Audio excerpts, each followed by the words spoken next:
La contaminación ha hecho que la mayoría de la población sea estéril.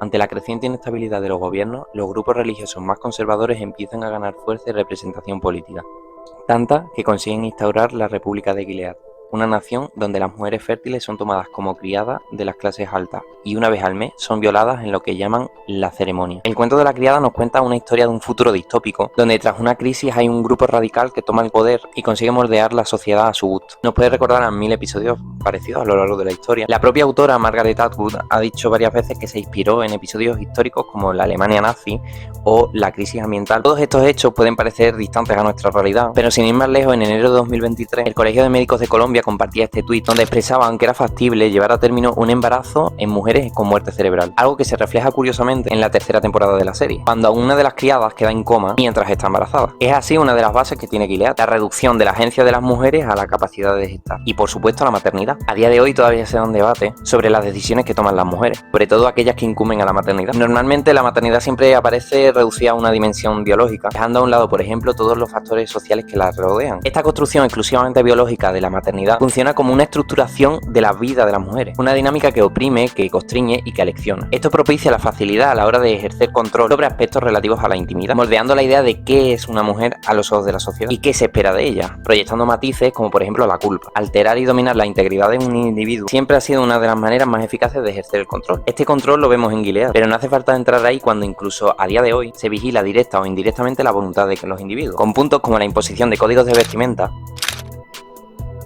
o legislar derechos esenciales, como por ejemplo el matrimonio igualitario. Nos vistieron de rojo, el color de la sangre, para marcarnos. Olvidaron que también es el color de la furia. Respecto a esto de los códigos de vestimenta, en la temporada 2 hay un cartel en el que sale June sujetando su gorro, indumentaria que se ha convertido, por cierto, en parte de las protestas feministas de los últimos años. Esto no solo representa el principio del fin de la represión de June, dejando ver su cara en contraposición a los otros carteles que había de la primera temporada, no le permitía mirar a los lados y no le permitía enseñar la cara. También puede ser una referencia a la estatua de Medusa de Nueva York de Luciano Garbati, donde se representa a Medusa triunfante con la cabeza de Perseo, porque según el mito, Perseo le corta la cabeza a Medusa, que es una criatura que convierte en piedra a todo el que la mira. El otro mito nos cuenta que Medusa terminó así porque Poseidón la viola en el templo de Atenea y esta se venga de ella por considerarlo una profanación de su lugar de culto. Garbati lo que hace es invertir el mito y hace la estatua de bronce como un símbolo en contra de la cultura de la violación. Chicas, ya no podéis trabajar aquí. Es una nueva ley. Al parecer han congelado todas las cuentas a nombre de mujeres. Así es como permitimos que sucediese. Cuando masacraron el Congreso no despertamos. Cuando culparon a los terroristas y anularon la Constitución, tampoco despertamos. Nada cambia de golpe.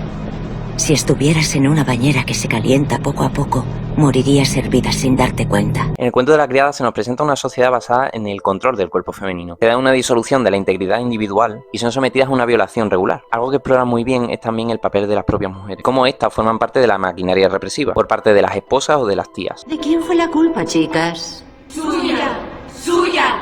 ¡Suya! Mujeres oprimiendo a otras mujeres, pero que a su vez están en un escalón inferior a los hombres. Un paralelismo histórico lo tenemos aquí en España, cuando durante la dictadura de Franco existía el Patronato de Protección de la Mujer, que controlaba a adolescentes que no eran afines al régimen, controlando su sexualidad en un intento de dignificación de la moral de la mujer. Al patronato iban a parar los jóvenes que habían perdido la virginidad antes del matrimonio, lesbianas o víctimas de abusos o de prostitución. Nosotras tenemos más pasado que futuro. ¿A usted le han hecho alguna vez una prueba de virginidad?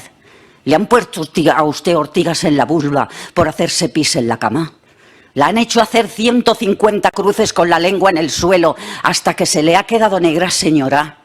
Le falta educación, tacto y estilo. El poder ya no es ejercido por parte de los poderosos, también lo ejecutan aquellos que están oprimidos, porque así funciona la represión y el adoctrinamiento, que solo se rompe con la unión y la comunidad. La autonomía corporal con las decisiones personales en lo que respecta a las mujeres es algo que vemos a día de hoy. La historia da el mensaje de que una vez tu cuerpo no te pertenece, eres un blanco más fácil de moldear y de encajar en una dinámica para que te ordene. Esta pérdida de agencia propia también se manifiesta a la hora de tratar a las criadas, porque les quitan su propio nombre y las empiezan a llamar por el nombre del comandante al que sirven, demostrando pérdida de autonomía y pertenencia.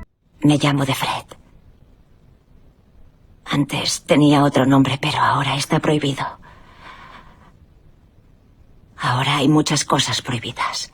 A día de hoy también tenemos ese tipo de práctica cuando en algunos países la mujer pierde su apellido y pasa a tener del marido, siendo su propio apellido el apellido de soltera. En el libro y en la serie también vemos como la religión es también una forma de control con una interpretación radical de la Biblia. Legitima la represión a través de los textos bíblicos. No voy a extenderme en las miles de referencias que hay a la cultura clásica en toda la serie, siendo la primera de ellas el propio nombre de Jun, haciendo referencia a Juno, diosa del matrimonio, de la familia y de la fertilidad. Pero también nos presentan los Jezabel, que son lugares que son prostíbulos, llamados así por el personaje de la Biblia, que en la tradición cristiana quedó asociada a la idolatría, la inmoralidad sexual, al ser presentada como una mujer que introduce el culto a otros dioses, un arquetipo femenino y negativo que podemos ver en otros personajes como Eva o como Lilith. La política se sirve de la religión como marco teórico en el que desarrollar sus propias dinámicas, un matiz que no tenemos que poner el cuento de la criada para verlo, sino que también podemos ver en las políticas actuales, aludiendo siempre a valores tradicionales, porque una sociedad homogénea es más fácil de controlar que una heterogénea. Sí a la familia natural,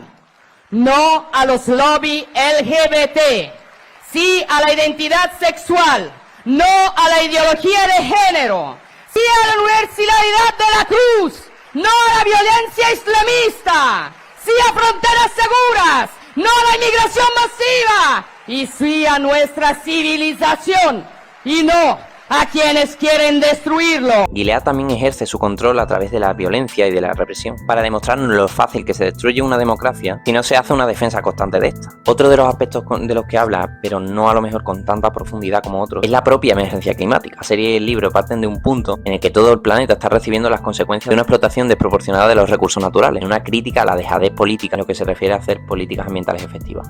El cuento de la criada nos cuenta una sociedad distópica llena de referencias de nuestro pasado, aludiendo directamente al presente para hacer una advertencia al futuro. Hace una radiografía descarnada de las conductas que tenemos como sociedad. Sobre todo pone de manifiesto lo frágiles que son la democracia y la libertad si no hay una protección constante de ellas.